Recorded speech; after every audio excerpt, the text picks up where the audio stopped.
Hey everyone, आज मैं फिर आप लोगों से बात करने आई हूँ और आज मैं आपको बताना चाहती हूँ कुछ जो मेरे साथ हुआ है day before yesterday. 21st of November was a nightmare for me. So I want to share this experience.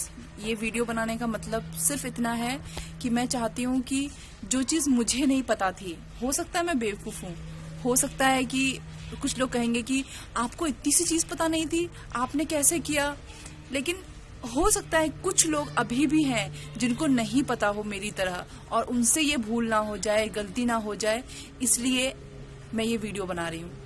सो मैं पेटीएम यूज़ करती हूँ। लाइक 99% मैं अपने ग्रोसरी से लेके ऊबर पे एंड एवरीथिंग मैं पेटीएम यूज़ करती हूँ। मेरे पास कैश कभी नहीं होता। अगर मेरे पास कैश होगा तो वो या तो 100 रुपीज़ या 200 रुपीज़ इतना ही रखती हूँ मैं, उससे ज़्यादा मेरे पास कैश नहीं होता कभी। 21st of November को क्या हुआ, मेरा पेटीएम मैंने यूज़ करने की कोशिश करी ग्रोसरी शॉप पे सुबह, तो वो नहीं चला। 3 टाइम्स वो नहीं चला और उसमें मैसेज आया समथिंग वेंट रॉन्ग और समथिंग ऐसे। सो आई वाज शॉक कि यार क्यों नहीं चल रहा, नेटवर्क भी है।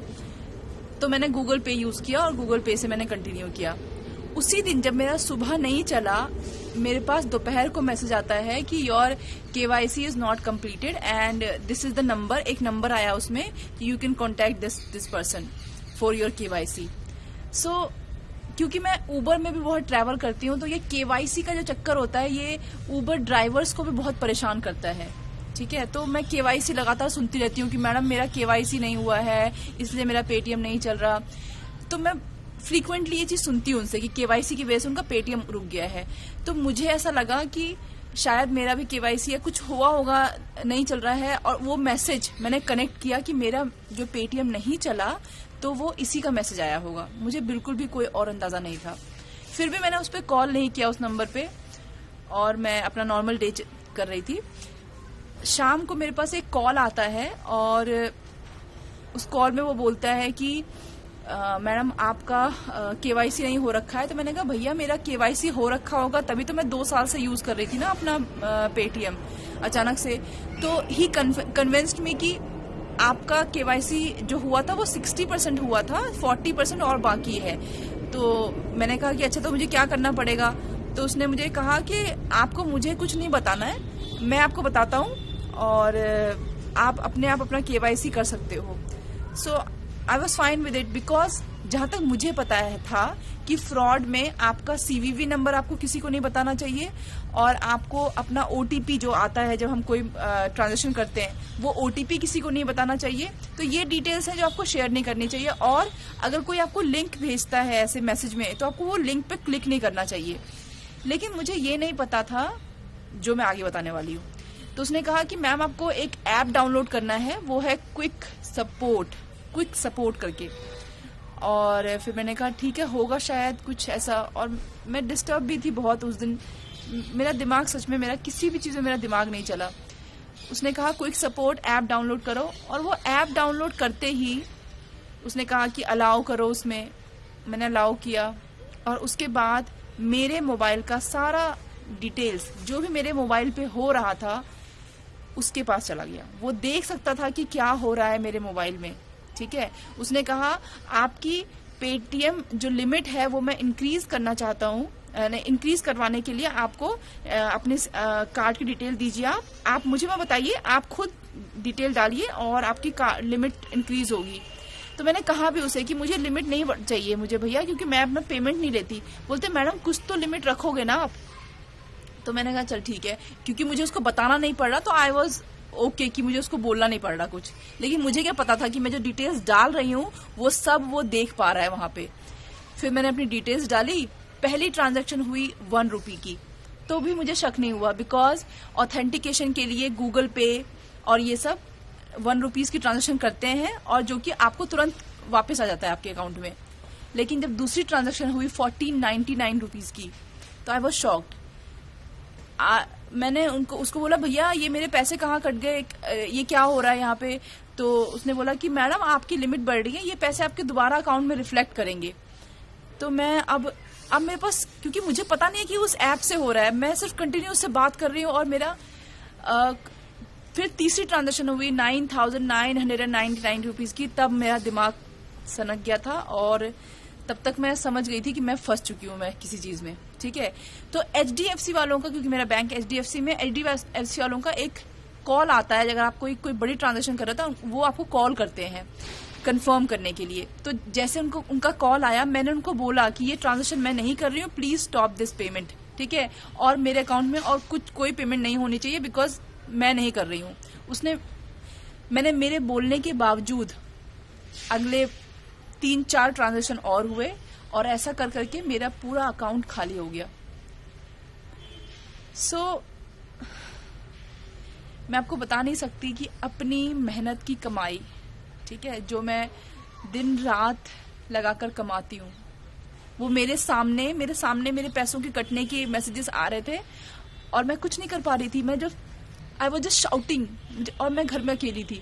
And I am very thankful to my neighbour who was with me, because मेरे लिए वो बहुत बड़ा सदमा था, बहुत बड़ा झटका था, मैं जो नहीं हैंडल कर पा रही थी। एंड सच बताऊं तो मैं मरते मरते बची हूँ उस चीज से। जो पैसे गए, शायद मैं भी चली जाती उस दिन। फिर एन मौके पे मेरे हस्बैंड आ गए, तब तक मेरे हस्बैंड आ चुके थे। उस बंदे ने मेरा दूसरा डेबिट कार्ड भी वो उसकी एंट्री करवा करके उसमें से पैसे कटने शुरू ही हो गए थे कि मेरे हस्बैंड आ गए और उन्होंने तुरंत वो ऐप डिलीट किया। तब मेरे पैसे कटने बंद हुए। लेकिन मेरा जो पहला अकाउंट था वो पूरा खाली हो चुका था, ऑल मनी गॉन। ठीक है, एंड स्टिल वो फोन पे था कि मैं आपके पैसे जा रहे हैं, आपके पैसे वापस कर दूंगा, अभी करता हूं मैं, आपको कार्ड टू कार्ड वापस करता हूं मैं। एंड मुझे ये उम्मीद थी कि हाँ शायद वापस कर देगा, शायद मैं ज्यादा सोच रही हूँ, शायद। और तब तक मैं अपने सेंसेस में भी नहीं थी उसके बाद तो, कि क्या हुआ क्या नहीं हुआ। फिर साइबर पुलिस के पास गए हमने रिपोर्ट लिखवाई, हमने पेटीएम में कंप्लेन करी, सब किया मैंने। साइबर पुलिस वालों ने तो जो सुनाया मुझे सुनाया। ठीक है, कैन यू बिलीव कि मुझे अगले दिन उस बंदे का दोबारा फोन आता है, उस फ्रॉड का। ठीक है, मैंने वो फोन नहीं उठाया, that time I was in bank. ठीक है, I was doing all the formalities to freeze my account and everything. So मेरे हस्बैंड ने फोन उठाया वो, और ही वॉज कैजुअली टॉकिंग कि आपके पैसे ना आ जाएंगे आज शाम तक, आपकी वाइफ कैसी है, कल वो बहुत परेशान हो गई थी। ठीक है, या तो वो ये देख रहा था कि अगर मैं फोन उठा लेती तो वो कोशिश करता मेरे दूसरे अकाउंट से पैसे लेने की, या तो पता नहीं किस लिए उसने फोन किया। जब मैंने साइबर पुलिस को ये इन्फॉर्मेशन दी कि मेरे पास वो दोबारा फोन आ रहा है उस बंदे का, तो उन्होंने कहा कि ब्लॉक दैट नंबर। मुझे एक बात समझ में नहीं आई कि why to block, why can't we trace that number, it's a scam. ठीक है, मेरा 2 क्वेश्चन है कि पेटीएम की सिक्योरिटी कहाँ है। ठीक है, जब पेटीएम हम इतना उस पर डिपेंडेंट हो गए हैं, लेकिन पेटीएम की सिक्योरिटी कहाँ है। पहली बात, मेरा पेटीएम ना चलना ये इंडिकेट करता है कि इसका मतलब मेरा पेटीएम शायद पहले ही हैक हो चुका था, क्योंकि उसका ना चलना और फिर केवाईसी का मैसेज आना। अगर मेरा पेटीएम चल रहा होता और तब मुझे मैसेज आता तो शायद मेरे अंदर क्लिक करता कि मेरा पेटीएम तो चल रहा है, तो मैं उसको एंटरटेन ही नहीं करती। लेकिन मेरा पेटीएम ना चला और उसके बाद मैसेज आया, मैंने दोनों चीजों को कनेक्ट किया, इसका मतलब पहले से ही सब कुछ हो चुका था। दूसरा, जब मैंने HDFC वालों को बोला कि मैं ये पेमेंट नहीं कर रही हूँ, प्लीज स्टॉप कराएं इसको, तो भी वो रुका नहीं, तो भी होता गया। क्यों? क्या हमारे पास कोई टेक्नोलॉजी नहीं है कि हम, मतलब क्या है, कुछ तो लूप होल है ना। तीसरा ये, जब मैंने उस साइबर पुलिस को बोला कि मेरे पास वो फोन आ रहा है, तो उन्होंने कहा, मैंने कहा हम वो ट्रेस नहीं कर सकते sir, why should I block that number. तो उन्होंने बोला, मैडम आप ना क्राइम पेट्रोल बहुत देखते हो, आपको लगता है कि नंबर से ट्रेस किया जा सकता है क्या? आप मेरे पास आना, मैं आपकी आधे घंटे की क्लास लूंगा और आपको बताऊंगा। मेरा क्वेश्चन आप लोगों से है और सबसे है, मेरे साथ जो होना था हो गया। इस वीडियो का एक मतलब है कि आप सब अवेयर रहें ये जो हो रहा है। दूसरा, मेरा क्वेश्चन ये है गवर्नमेंट से कि हमने हर चीज को डिजिटल करने की कोशिश करी है कि आप इससे यूज करें, ये यूज करें, पर सिक्योरिटी कहाँ है? और जब किसी के साथ ऐसा होता है तो पुलिस कैसे, ये क्या आंसर था कि आप क्राइम पेट्रोल बहुत देखते हो?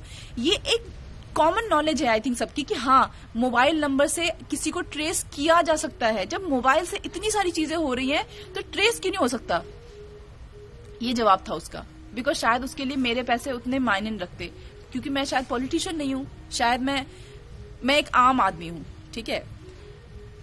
तीसरा, मुझे पता है HDFC भी कुछ नहीं करेगी, कोई कुछ नहीं करेगा। ठीक है। सो मैं अब अपनी तरफ से ये कर सकती हूँ कि मैं एटलीस्ट जितने लोगों से मिल रही हूँ, जितने लोगों को जानती हूँ और जितने भी मेरे आसपास हैं, मैं सबको बता रही हूँ ये बात कि ऐसा हुआ, सारी डिटेल दे रही हूँ, सो दैट मेरी तरह किसी और के साथ ऐसा ना हो। Please be aware. ठीक है। अगर आप पेटीएम यूज करते हैं, मैं तो बोलूंगी यूज करने की जरूरत ही नहीं है। ठीक है। Back to normal cash use करें। ठीक है। अपनी UPI पिन अपने मोबाइल में ऐसे सेव, किसी भी ऐसे ऐप को HDFC या किसी भी बैंक के ऐप को रखने की जरूरत नहीं है, because it is not safe. जब आपके साथ कुछ ऐसा हो जाएगा तो ये वही बैंक है जो आपका सपोर्ट नहीं करेंगे, कुछ नहीं करेंगे, ये कोई कुछ नहीं करेगा। ठीक है। और हमें आई थिंक उसके बाद अगले दिन ही कल के न्यूज़पेपर में आया पेटीएम का ये, क्योंकि आई थिंक मेरे से पहले भी लोग बैठे हुए थे जब मैं साइबर पुलिस के पास गई, मेरे से बाद भी लोग थे, और कितना ज्यादा हो रहा है। मतलब इतने सारे केसेस मैंने सुन लिए अपने आसपास ही उसके बाद अगले दिन ही कि अच्छा, इनके मेरे क्लाइंट में ही 3 लोगों के पास ऐसे मैसेजेस, सेम मैसेजेस आए हुए हैं, और उसमें से 2 लोग वो भी कह रहे थे कि हम ये करने ही वाले थे कि बात कर लेते हैं यार, KYC करवा लेते हैं, अच्छा हुआ आपने बता दिया। तब मुझे लगा कि थैंक गॉड कि मैंने बात कर ली इस बारे में, थैंक गॉड कि मेरे थ्रू उनको पता चल गया कि क्या क्या हुआ और वो बच गए। इसीलिए आपको, अगर आप किसी को जानते जो पेटीएम यूज करते हैं, so please be aware, and आप जितने लोगों को बता सकें बताएं। ठीक है। और किसी को भी इस सदमे से बचाएं, because it is not easy to handle this. चाहे वो 5,000 रुपीज हो, चाहे वो 5 लाख रुपीज हो, किसी की हार्ड अर्न मनी उसके सामने चली जाए इस तरह से, ये झेलना बहुत मुश्किल होता है। Thank you.